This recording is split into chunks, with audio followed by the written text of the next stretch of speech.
Listo. Entonces, espérenme, yo voy a minimizar acá. Listo. Entonces, hoy seguimos con la siguiente parte de la cuestión relacionada con los datos de investigación. Digamos que muchas veces como investigadores existe una mala praxis en términos de que muchas veces tenemos datos y esos datos cuando queremos compartirlos no sabemos realmente cómo hacerlos. Entonces, ayer digamos que estábamos revisando un poco este asunto, digamos, de la ingeniería interior para investigadores es un poco invertir en nosotros. En la medida en que mejor conocemos nuestras habilidades, pues mejores resultados podemos generar. Entonces, digamos que el acrónimo un poco, digamos, de toda esta práctica, de buena práctica, digamos, de compartir datos, pues es el acrónimo de FAIR, donde, digamos, hacer los datos visibles sería, digamos, la primera letra, que era lo que veíamos ayer. Hoy vamos a tratar los datos accesibles, que sería lo que haríamos durante esta sesión. El día de mañana veremos los datos interoperativos, un poco cómo hacemos para que no perdamos, pues, nuestros datos. Y sobre todo también en la última sesión, la del jueves, cómo hacemos para reutilizarlos y poder favorecer digamos, ese proceso de reutilización de los datos. Entonces, ¿qué hay que recordar, digamos, de lo que vimos ayer? Pues que de los datos visibles necesitan un identificador persistente, o sea, básicamente un DOI. Ese DOI, digamos, se refiere principalmente a los datos de investigación, pero también veíamos que el ORCID se convierte como en una forma de identificar a los investigadores. Entonces hacíamos un poco la invitación a cómo en 30 segundos los que no tienen su ORCID pues pueden tenerlo y que la universidad también va a brindar un curso para hacer buen uso, digamos, de ORCID. También un poco entender cómo no cometamos, digamos, el error de omitir ciertas características de los datos para favorecer principalmente su visibilidad. Es decir, cuando yo desconozco, por ejemplo, el título que le voy a dar a los datos, difícilmente a veces uno dice, bueno, ¿yo cómo accedo a esos datos si no conozco el título o no conozco el autor o no conozco el año, digamos, en el que fue publicado o generado, digamos, ese dato? Entonces, casi que lo importante es ubicar nuestros datos también en una fuente que facilite su búsqueda y por eso ayer veíamos los repositorios, que digamos se convierten como en una estrategia bastante útil y sobre todo gratuita, que permite pues que podamos utilizar distintos tipos de datos y poder ubicarlos y tenerlo, digamos, de fácil acceso, que es lo que vamos a ver el día de hoy. ¿Cómo entonces nosotros hacemos nuestros datos accesibles? Básicamente son dos principales pasos que tendríamos nosotros que llevar a cabo. El primero de ellos está relacionado con que podamos utilizar un protocolo estandarizado de comunicación y ahí nos vamos a concentrar principalmente en ese procedimiento de autenticación y autorización cuando ese procedimiento nosotros consideramos que es necesario de garantizar. De hecho, hoy vamos a mirar un ejemplo Samuel, que va a posibilitar también eh, cómete esto, pues el recorrido que te estamos vaya. proponiendo. Espérenme, listo. El recorrido que estamos proponiendo. Entonces, digamos que la primera parte de todo este asunto está dado por tener un protocolo estandarizado de comunicación. Ahorita vamos a mirar un poco a qué hace alusión esto. Ese protocolo es un protocolo que debe estar abierto, gratuito y que se pueda casi que implementar en cualquier lugar. Es básicamente una manera que independientemente del país en el que viva, pues yo pueda, digamos, estandarizar la forma en que voy a poder acceder a los datos. Es decir, un poco la pregunta aquí es quién y de qué forma puede acceder a los datos, bajo qué términos puede acceder. Entonces, por eso, digamos que nos vamos a concentrar un poco en ese procedimiento de autenticación y autorización. Y como segundo aspecto, pues está el aspecto del metadato. El metadato, pues principalmente vamos a mirar que este metadato, pues es una característica del dato, es una estructura del dato. Básicamente nos permite alojar, digamos, una información para poder dar cuenta de qué es lo que está detrás, digamos, de ese metadato. Entonces uno podría decir que cuando hacemos búsquedas y encontramos títulos, autores, resúmenes, Son metadatos de que cuando damos clic a ver el artículo en extenso, muchas veces cuando le damos clic, el artículo no nos aparece, el link está roto. Eso significa que posiblemente nos vamos a encontrar con que van a existir metadatos que muchas veces los datos a los que se direccionaría ese metadato no está disponible.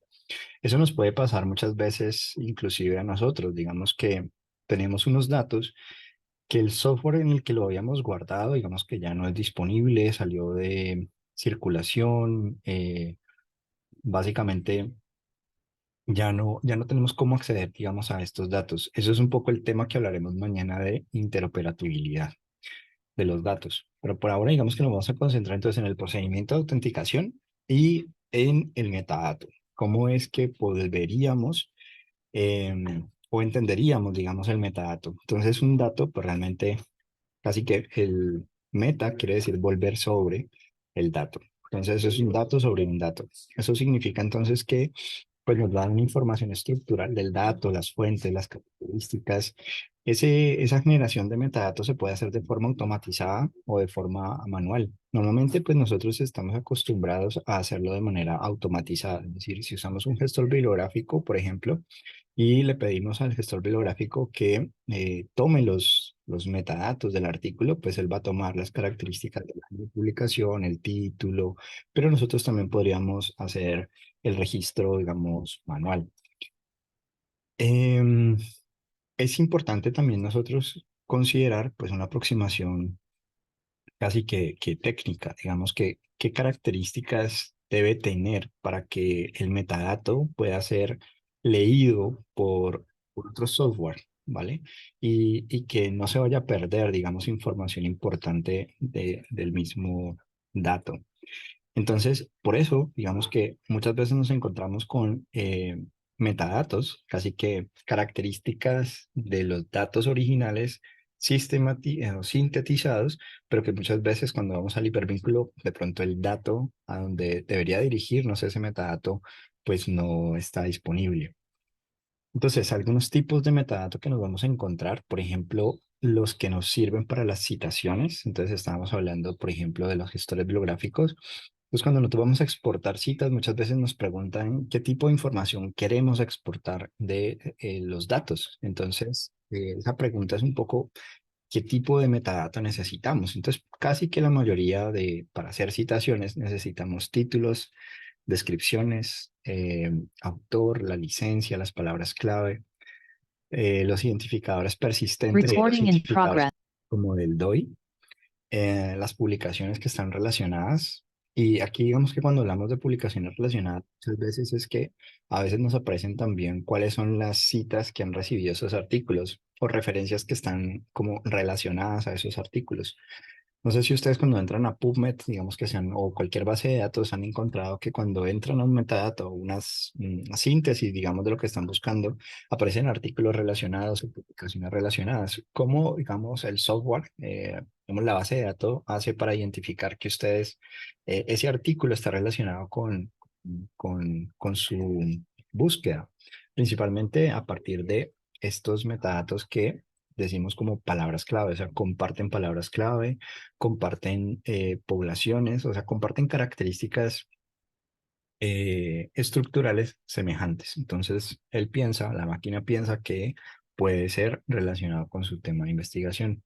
También existen metadatos que son administrativos, que nos dan un poco de información del contexto, es decir, que nos dicen, por ejemplo, quién es el investigador principal, quiénes son los colaboradores del proyecto, quiénes son los que dan las fuentes de financiamiento, quién es el dueño de los datos.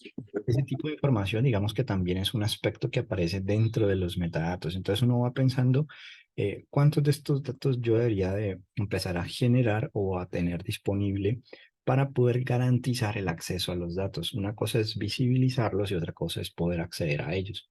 Entonces, cuando lo ponemos en estos contextos, pues uno empezaría a pensar que muchas veces, dependiendo del repositorio que estemos utilizando o aquella estrategia que estemos utilizando para almacenar nuestros datos, que más adelante iremos allí, pero como para que algunos lo vayan pensando, digamos que, por ejemplo, Mendeley Data digamos que es un repositorio para alojar los datos. Entonces, digamos que Mendeley Data nos va a preguntar tipos de datos, características de los datos, quién es el dueño de los datos, si esos datos fueron fuentes de financiamiento, o sea, provienen de alguna fuente de financiamiento o no. Entonces, en síntesis, digamos que Mendeley Data va a generar unos metadatos donde nos preguntan a nosotros todos estos puntos que tenemos aquí y que nosotros al aportarlos, pues van a generar un metadato visible y por lo tanto también accesible para otros investigadores. Los metadatos técnicos, por ejemplo, los datos geográficos, las fechas en que se agregó, metadatos estructurales como por ejemplo el tamaño de la muestra, cuáles fueron las variables que se están utilizando, qué métodos de recolección se están siguiendo. Y eso digamos que va a depender un poco también de cómo nosotros pensamos, digamos que actualmente existe la disponibilidad de los datos para la ciencia. Entonces, digamos que aquí pues hay una caricatura un tanto de cómo acontece, digamos, el proceso de la relación entre el investigador y la sociedad.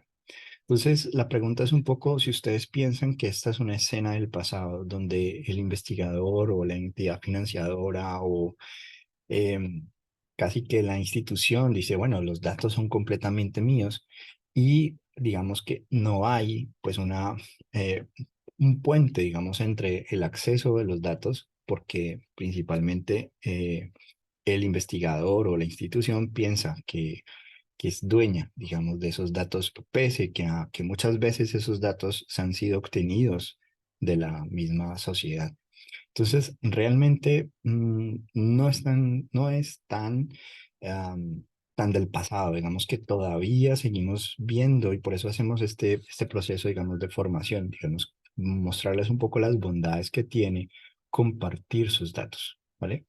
Es decir, bajar el puente y permitir que la sociedad pueda acceder a los datos. Entonces, ¿qué significa, digamos, el acceso a los datos? Principalmente es pensar que estamos buscando, pues, un acceso que puede ser de tres maneras. Un acceso libre, abierto completamente. El open access como tal, pues, diríamos, puede hacer uso libre de los datos. Puede también ser un acceso restringido a los datos, es decir, que tendríamos que pensar un poco en quién puede hacer uso de los datos y para qué puede hacer uso de los datos. Y la otra opción, pues, es que absolutamente nadie, a excepción de los investigadores, pueden acceder a los datos. ¿Cómo tomamos una decisión al respecto? Pues principalmente guiados por la sensibilidad de los datos. Es decir, el hecho de que yo diga que voy a restringir los datos, tengo que justificar por qué lo voy a restringir. Y esa justificación no viene de otra forma más que de describir la sensibilidad de los datos. Por ejemplo, si yo tengo datos personales, datos médicos, donde por ejemplo tengo marcadores de Alzheimer o tengo marcadores de demencias o de algún tipo de enfermedad, de esquizofrenia, mm, pues es información clínica sensible que yo como investigador tengo, sé que le puede ser muy útil a otros investigadores, pero tengo entonces que empezar a jugar un poco con el aspecto ético. Y jugar no se refiere a buscar cómo rompemos el aspecto ético, sino más bien tomar decisiones conscientes o responder, reaccionar. Y es un poco, digamos, como la reflexión de cuando pensamos en los datos, entonces estos datos que poseo, ¿cuáles serían las ventajas de dejarlos abiertos y quién podría salir perjudicado de dejarlos abiertos? Y si son muy sensibles, restringirlos para ciertos usos, especificar los usos que le vamos a dar. Por eso la sesión de ayer de la visibilidad estaba un poco también en términos de que sea muy claro cuál es la licencia que le vamos a dar a las personas para hacer uso de los datos. Entonces, desde esa perspectiva, ¿por qué pensar en un acceso abierto a los datos? Digamos que la principal o una de las principales razones es la confianza pública, o sea, que la comunidad, la sociedad pueda confiar en el proceso y los resultados de la investigación. O sea, que si yo no le tengo miedo a que cojan mis datos y los casi que los vuelvan a analizar, pues significa que el proceso que yo dije que hice y los resultados que obtuve debe ser igual, debe ser el mismo. La interpretación puede que varíe, pero el proceso y el resultado debe ser idéntico en cualquier país, por cualquier investigador, independientemente inclusive del bagaje teórico científico que tenga. Entonces, el acceso abierto a los datos da confianza pública porque finalmente lo que busca es que lo que yo hice es transparente y además es de calidad. Es básicamente el mensaje que estoy haciendo cuando yo digo mis datos son abiertos o con cierta restricción y precisando un poco el uso que se le van a dar a los datos. Los datos abiertos también tienen implicaciones en la política pública. Muchas veces aparecen convocatorias, volviendo a la semana anterior, de financiamiento donde, por ejemplo, nos piden que resolvamos un problema. Por ejemplo, la deserción escolar. Entonces, hay dinero y se pide a las universidades que piensen en proyectos o propuestas que traten, digamos, de disminuir la deserción escolar. Para hacerlo, digamos que se proponen acciones de investigación y también de intervención. Eso significa entonces que conocer la población, caracterizar la población, permite, digamos, diseñar propuestas de intervención. Entonces, digamos que una primera parte de investigación estaría puesta sobre la caracterización de la población. Esos datos de la caracterización de la población pueden ser bastante útiles para la política pública educativa para mejorar, digamos, el acceso y la sostenibilidad de los estudiantes dentro del escenario, pues, educativo. Entonces, muchos de los datos que ustedes poseen pueden tener implicaciones importantes y pueden ser utilizados para pensar en mejorar condiciones sociales de, que se derivan, digamos, de sus propios resultados. Entonces, dejarlos abiertos tiene también esas bondades. Los datos de investigación también pueden afectar los intereses privados y en este sentido, pues básicamente lo que tendríamos nosotros que reconocer es que si nosotros tenemos datos que contradicen, digamos, un gol estándar o una medicación estándar, digamos que los intereses privados muchas veces son intereses económicos más que otra cosa. Entonces, cuando nosotros estamos diciendo a partir de nuestros datos que algo que es recomendado de hacer o recomendado de tratar de esa manera, pues realmente nosotros encontramos que existen intervenciones más económicas, pues eso puede también generar para la sociedad, pero en particular para los intereses privados, afectaciones. Y en ese sentido, pues digamos que el deber un tanto ético, digamos, del investigador, cuando sabe que lo que sabe a partir de su investigación puede afectar la forma en que otros se benefician de la enfermedad de otros, pues digamos que tiene mucho sentido en términos de promover pues, equidad. Y la apertura de los datos también promueve la integridad académica, porque si bien yo puedo decir, hagan uso libre de los datos, es decir, casi que ni siquiera tienes que citar que yo soy dueño de los datos, la integridad académica implicaría, o la recomendación sería, darle crédito a la persona dueña de los datos, aun cuando esa persona dueña de los datos no esté pidiendo reconocimiento. Por lo tanto, digamos que abrir los datos también es una manera de confiar en que el otro es íntegro académicamente y te reconoce lo que estás haciendo, que no va a ser mal uso o va a ser de cuenta como si esos datos los hubiera producido él o ella. Entonces, aquí también es un asunto de promoción de la integridad académica. ¿Cómo entonces hacemos este proceso de acceso? Pues una primera parte, digamos que tiene que ver con la autenticación y autorización. Y entonces aquí, digamos que tendríamos que concentrarnos en tres aspectos. Uno tiene que ver con la privacidad. La privacidad implicaría entonces que los datos como tal, pues de alguna manera yo tengo que garantizar que para poder acceder a ellos, debo de autenticarme y debo de contar de alguna forma con una autorización para acceder a esos datos. Eso significa entonces que esos datos de alguna forma son privados para el equipo o el investigador dueño de esos datos. Esos datos también son íntegros. ¿Eso qué significa? Que están completamente no están parcializados, digamos que no tengo, digamos, solamente como nos pasa eso que no queremos leer un libro en Google que nos muestra algunas páginas y las páginas que nos interesan no nos las muestran, no, deben estar absolutamente todos los datos íntegros y otro elemento también importante pues es disponibles, o sea que si yo le doy clic al link me dirija al repositorio y el repositorio me permita entonces, si cumplo con los aspectos de autenticación y autorización, poder descargar ahí hacer uso de los datos. Algunos métodos de autenticación y autorización, pues existen muchísimos, pero pues nosotros conocemos las contraseñas, creo que es como el que más conocemos. También podemos tener algún PIN, algún número de identificación personal.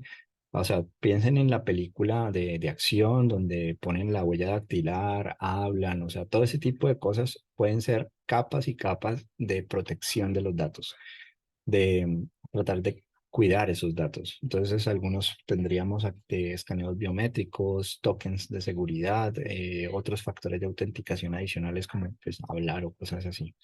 Pero en síntesis, pues casi que siempre estamos es con el usuario, ¿no? Que sería nuestro número de identificación personal y la contraseña. Casi que ese es como el universal, el estándar. Cuando hablamos entonces de acceso a los datos, digamos que las preguntas que tendríamos que hacernos es, bueno, ¿quién puede acceder a los datos? Entonces, cuando ustedes estén elaborando sus proyectos de investigación, es muy importante, supremamente importante, que tengan muy claro quién va a poder acceder a los datos y eso también les permite anticiparse a lo que viene con el comité de ética, porque el comité de ética se va a fijar en gran medida específicamente sobre la protección de los datos, la protección de las personas. Entonces, ¿quién va a acceder a las personas? ¿Quién va a acceder a los datos obtenidos de esas personas? ¿Bajo qué condiciones pueden acceder a esos datos? Entonces, cuando hablamos de bajo qué condiciones, digamos que no es la curiosidad, no es el chisme. Digamos, las condiciones implicarían que los datos van a ser utilizados para contestar a una pregunta específica que tiene una relevancia científica, como veíamos en las sesiones anteriores. Entonces, las condiciones hacen alusión específicamente a quién y puede acceder en cualquier momento, puede acceder pasado cuánto tiempo y hasta cuánto tiempo puede acceder.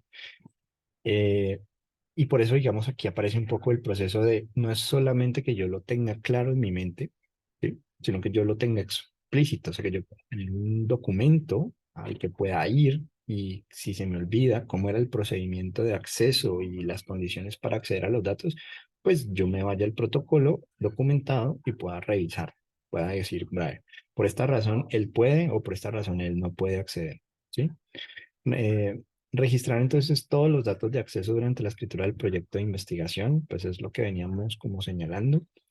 Es muy importante, pues, sobre todo cuando los datos de investigación son sensibles, para que ustedes puedan, si olvidan, pues recordar quién y cuándo puede acceder. Es importante también recordar que muchas veces los metadatos los vamos a dejar disponibles, así digamos que decidamos que los datos ya van a dejar de estarlo. Entonces, ¿por qué es importante esto? Ustedes de pronto dirán, bueno, pero si ya el dato no está, ¿para qué dejar el metadato? Es importante porque la ciencia, digamos, deja huella. Y entonces los metadatos son como esos pasos que como humanos hemos dado respecto a diferentes problemas en la vida. Entonces, cuando tenemos un metadato, yo podría, si bien no lo encuentro, pues puedo encontrar en el metadato quién es el dueño de esos datos y puedo entonces escribirle al dueño de los datos para mirar si es posible acceder a los datos, ¿vale? O al menos que yo en mi proceso de investigación reconozca que hay un grupo de investigación que posee unos datos respecto al tema que yo estoy abordando y que se contactó, pero que no fue posible, digamos, acceder a esos datos. Algunos ejemplos de acceso a los datos, digamos, aquí tenemos pues varios, digamos, ejemplos. Este, digamos, es un ejemplo, digamos, como más general, donde se pone en tensión, por ejemplo, eh, pues ustedes han escuchado acerca del proyecto Cerebro, me imagino, el Brain Project, donde, esperen, voy a volver a mi presentación. Este del Brain Project es un poco como para que lo veamos pues más claramente, digamos que si bien tuvimos el proyecto del genoma humano, em, pues ahorita estamos como en el proyecto del cerebro humano. Y digamos que lo que hablábamos del ejemplo de marcadores, datos clínicos significativos, todo eso digamos que son aspectos que ponen en tensión porque es un proyecto gigante, es un proyecto bastante grande, donde tenemos muchísimos datos. Entonces, si bien reconocemos que, que que esos datos de investigación son útiles, o sea, ¿a quién no le serviría como investigador interesado en estas problemáticas conocer lo que ya se sabe respecto a marcadores de esquizofrenia o marcadores de Alzheimer o la enfermedad, digamos, neurológica que se esté, digamos, abordando? Pero, pues, cada que existen datos médicos y personales, siempre hay situaciones éticas que nosotros tenemos que sopesar. Y por eso, digamos que les traía un poco esta investigación, este DOI, eh, pues ese identificador del artículo al que podemos nosotros, si queremos mirar un poco más el detalle de los conflictos, las tensiones que existen cuando poseemos datos, y esos datos son sensibles, pues el límite con el aspecto ético. Y este, digamos que es un proyecto muy bonito porque finalmente, digamos que es una formación de formadores donde, por ejemplo, digamos que se discuten temas como la disponibilidad de los datos, pero sobre todo, y más importante aún, un poco cuando yo hacía la búsqueda de posibles ejemplos, me salía la imagen del dueño de Facebook, por ejemplo, decían pues que pues, mis datos son míos, ¿no? Que uno como persona no es un dato, o sea, yo soy dueño de mi vida, por decirlo así. Y eso digamos que pone en tensión en este mismo pues escenario de que cuando somos investigadores poseemos datos sensibles de personas que pueden afectar no solamente la ciencia, sino que y el asunto es un poco que pues, para aquellos que estén como en esta reflexión, pues si quieren digamos ahondar, profundizar, ampliar, pues puedan hacerlo, puedan por ejemplo llegar llegar a cómo casi que las instituciones terminan, pues es mucho mejor cuando yo como individuo, como investigador, pues tengo como claro una posible política o una posible ruta en la que me muevo respecto a el uso que le voy a dar a mis datos, hasta dónde digamos que puedo llegar con mis datos y sobre todo, pues las implicaciones que esos datos pueden llegar a tener. Entonces, si pues algunos de ustedes están interesados en esto, pues simplemente sería darle clic. Es un artículo que está completo, ¿vale? Eso completamente abierto. Y pues como les mencionaba, pone en tensión datos sensibles, pues ustedes dirían, bueno, a mí de pronto no me interesa tanto el asunto del cerebro, pero piénsenlo como en las disciplinas en las que se encuentren como si tuviesen datos claves, datos sensibles, importantes sobre las personas o sobre animales, organismos, etcétera. Eh, y digamos que cómo se da esta tensión entre el aspecto ético respecto a las implicaciones que tiene el uso de esos datos versus también el beneficio que puede tener para otros investigadores acceder a estos datos. Por eso, digamos que este aspecto de ciencia abierta, pues nos pone a todos en una continua reflexión porque digamos que no se trata entonces de que ciencia abierta igual a acceso libre a los datos. Hay que reflexionarlo, hay que precisarlo. Ese es básicamente, digamos, el aspecto relacionado con el acceso, digamos, a los datos. Entonces, en este, digamos, link que tenemos aquí, pues podríamos, digamos, ampliar el aspecto de cómo aparece esta estrategia relacionada con proyectos como el NeuroICT. Ese NeuroICT, pues es básicamente casi que una parte del proyecto Human Brain.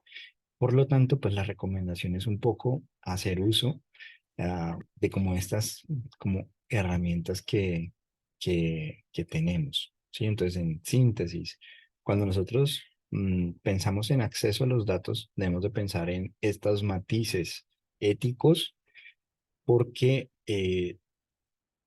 somos en parte responsables, o sea, como que es un poco hacernos responsables también de los datos que hemos recogido, mejor dicho. O sea, no es como ir por la vida diciendo, yo tengo unos datos, no, esos datos yo tengo que pensar si los pongo libres, acceso, mm, restringidos, si estoy pensando que va a ser así, abierto con una razón importante, donde no hay, digamos, datos sensibles, ¿bien?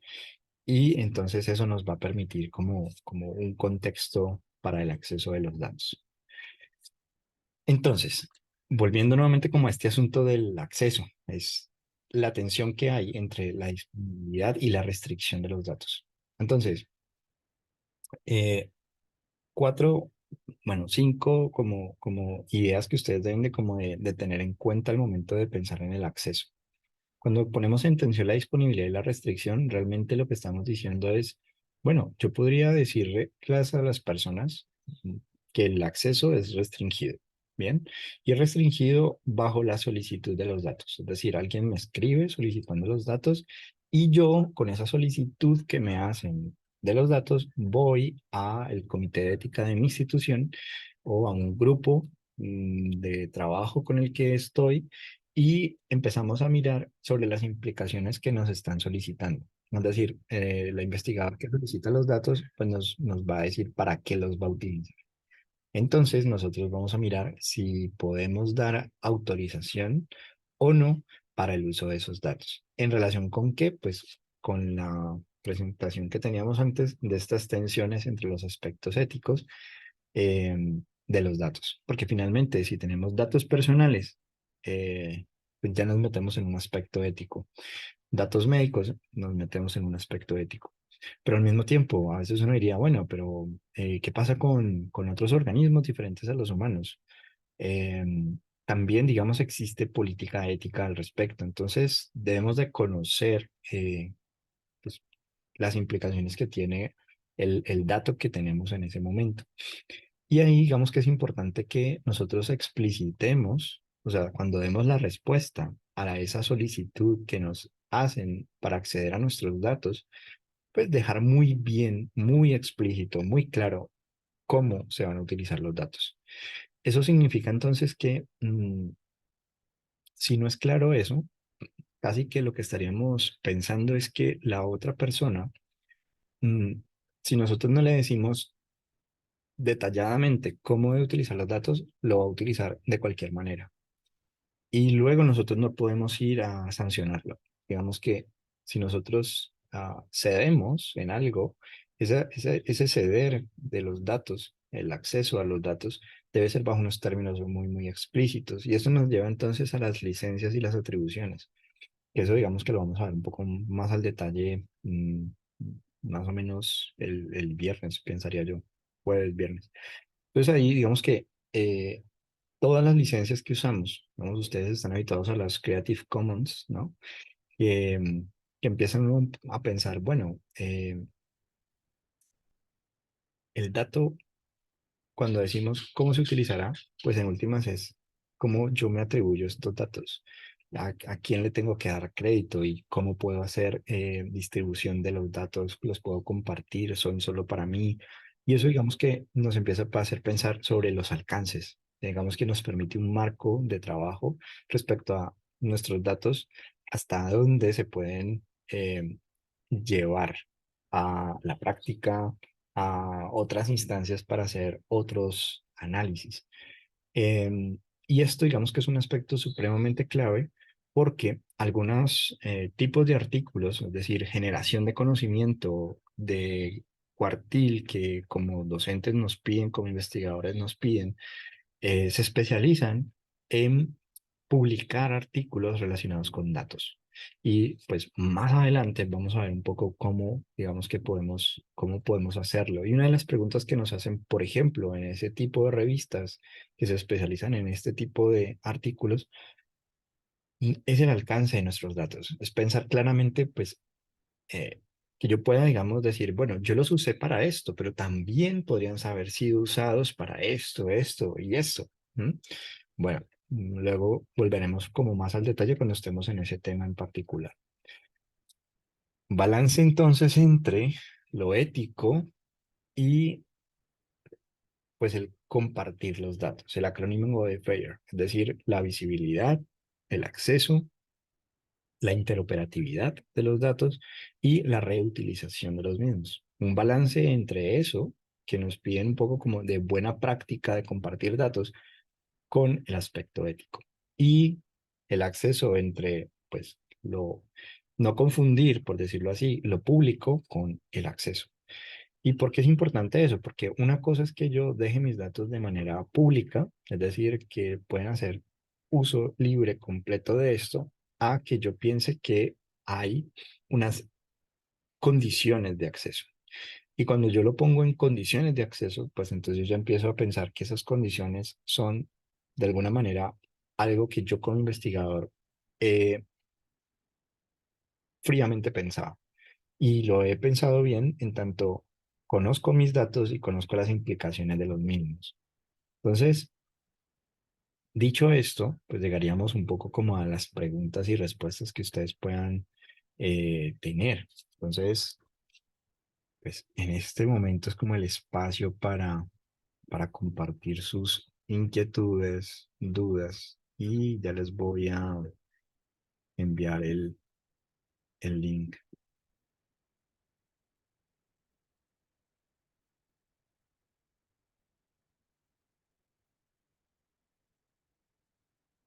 ¿Qué inquietudes ustedes tienen respecto al acceso a los datos? Vamos a este asunto de los aspectos éticos, de sus datos, de...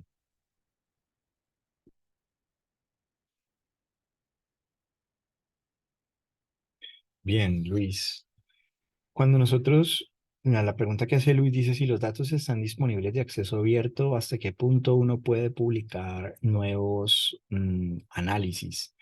Digamos aquí, esa pregunta nos lleva también al aspecto que explícitamente a veces pues nos hacemos como investigadores de que no nos vayan a acusar de hacer como una doble o triple publicación de una misma fuente, como que no nos vayan a acusar un poco de plagiar nuestra propiedad intelectual, por decirlo así, pese a que es nuestra, ¿sí? Entonces, aquí lo que quiero decirte es que respecto a esta pregunta, cuando los datos están en acceso abierto, ¿hasta qué punto podemos nosotros publicar nuevos análisis? Lo bonito del asunto es que los datos, tú puedes haber utilizado esos datos para reportar netamente, por poner un ejemplo, una caracterización de una de las variables o de una, digamos, o de dos variables, por poner un ejemplo. Pero ahora resulta que vas a hacer un análisis un poco más detallado, digamos que vas a pasar de análisis descriptivos a de pronto estadísticas inferenciales. Y entonces ahí generarías un nuevo análisis. Eh, Ese proceso, digamos, de poder nosotros citarnos, o sea, hacer una cita a nosotros mismos, en el hecho de decir, por ejemplo, que nosotros hemos venido trabajando sobre este aspecto en trabajos previos y podemos mostrar nuestros trabajos, pero que nosotros en esos mismos trabajos advertíamos la necesidad de, y por esa razón se genera este nuevo análisis. Por eso, a veces un poco, y creo que aquí con tu pregunta nos adelantamos un poco a algunos temas, pero me parece muy buena la pregunta. eh, en términos de la administración, o sea, tener un plan de gestión de nuestros datos, ¿sí? Porque en últimas, lo que nosotros buscamos como investigadores es sacarle el mayor jugo a nuestros datos. Entonces, que cuando nosotros veamos nuestros datos, nosotros podamos de entrada ya saber muy bien cuáles son los productos en el corto, mediano y largo plazo que puedo sacar de mis datos y en qué momento voy entonces a ponerlos disponibles. Y eso digamos que es también importante de pensar como investigador. Entonces, para contestar a tu pregunta, que si ¿Tú los tienes en acceso abierto? ¿Puedes publicar nuevos análisis de esos datos? Sí, completamente. De hecho, tú puedes entrar en este momento a repositorios de datos, descargar datos de allí, aun cuando esos datos no sean tuyos. Y si lo que vamos a ver mañana de revisar en qué términos está la licencia de uso de esos datos, si se permite hacer uso de esos datos para publicación, tú podrías incluirlos y hacer un análisis. Por ejemplo, Saber Pro, digamos que los datos de Saber Pro son públicos, datos del DANE son públicos. Ya, yo podría, digamos, descargar, hacer uso, digamos, de esos datos para nuevos análisis. Ahí digamos que no hay pierde porque uno dice, ahí pertenecen a otras personas, esos datos, no hay problema. Pero ¿qué pasa cuando son mis datos y yo ya los he publicado? ¿Sí? Ahí la clave está en lo que tú al final dices, nuevos análisis. O sea, si yo con esos datos hago el mismo análisis, ahí voy a tener un problema realmente porque la pregunta es, ¿qué es lo nuevo que se va a aportar? Y ahí podría ser también, porque es posible, sino que habría que invertir un poco más de tiempo. Es mucho más sencillo hacer un nuevo análisis, pero si yo no voy a hacer un nuevo análisis y me voy a quedar en el mismo análisis que hice, pero voy a publicar un nuevo producto de ese mismo análisis, significa que debe haber una justificación para ello. Posibles justificaciones para ello pueden estar en términos del tiempo que ha transcurrido. En términos de, eh, por un lado, supongamos que lo publicaste en el 2009, entonces tú utilizaste referencias hasta el 2009, o sea, te discutiste con la comunidad científica de lo que se sabía sobre ese tema hasta el 2009. Podrías mirar, pues, de por acá que ha cambiado y entonces hacer una nueva, digamos, poner en contexto estos mismos hallazgos que tienes al momento actual, utilizando entonces en la discusión artículos 2023, 2024. Bien, claro que debo ofrecer innovación en el hallazgo que quiero reportar, por supuesto, sí, así es, así es. O sea, la clave, digamos, está en términos de que tú tengas claro qué es lo nuevo que estás aportando eh, con el uso de los datos que tienes. Entonces, casi que uno diría, aquí un poco por eso una de las primeras sesiones era la serendipitia, digamos que cuando yo estoy listo para ver lo que otro no ve. Entonces, yo tengo mis datos y en ese momento pues vi una relación. Ahora, pues he leído más, me he formado más, he leído otras cosas, he discutido con otros entonces ahora cuando vuelvo a ver mis datos se me ocurre un nuevo análisis que antes no había visto. Y eso es completamente válido y es esa innovación o sea, no se trata de la super innovación, ¿sí? O sea, se trata realmente que ves las cosas diferente y haces un nuevo análisis. A veces uno dice, es que hasta que yo no aporte algo nuevo no escribo. Pues realmente nunca van a escribir, porque digamos que ver algo nuevo implica pensar sobre ello y uno piensa sobre ello escribiendo. Escribir es volver a pensar dos veces, ¿no? Entonces, sí, Luis, o sea, el asunto es ese, como hacer uso de los datos tanto como, como lo puedas hacer. Creo que ese es un plan que todo investigador debería de incorporar. O sea, ¿qué datos a partir de estos datos? ¿Qué puedo ir generando a partir de los mismos? Eh, e inclusive advertirle a los que leen el artículo que tú como investigador continúas trabajando en esta línea de investigación. Es decir, que en este momento reportas, supongamos, una parte y tú también ahí señalas que sigues con la siguiente parte, o sea, que mi grupo de trabajo o el autor va a continuar en esa línea. Entonces, aquella persona que quiere seguirle la pista a esa línea de investigación, pues va a estar un poco como creando alertas respecto a tu nombre.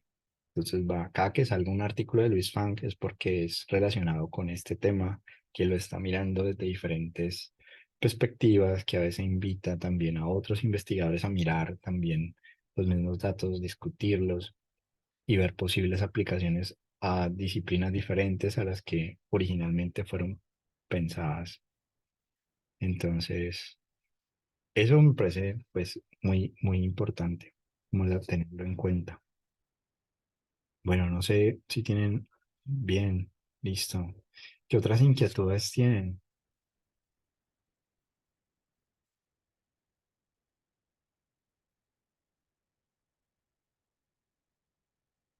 Bueno, pues, o sea, si no tienen más inquietudes, recuerden, yo estoy subiendo ya en este momento en la página, ya se encuentra toda la semana pasada. Esta semana estará, eh, les cargaré pues lo que vemos esta semana. Mm, van con las presentaciones, los PowerPoint, para que puedan acceder a los links que les estoy compartiendo. Y recordar pues utilizar el foro por si de pronto se les ocurre alguna pregunta que pues no se les ocurrió, no hay problema, la podemos abordar después. Bueno, entonces, si no tienen más inquietudes, pues vamos entonces a dejar hasta acá. Mañana nos veríamos nuevamente a las 6 de la tarde. Claudia, ¿quieres decir algo? Ah, ok. Ya me miro acá. Gracias. Listo. Bueno, listo. Nos vemos mañana entonces a las 6. Estén muy bien. Chao.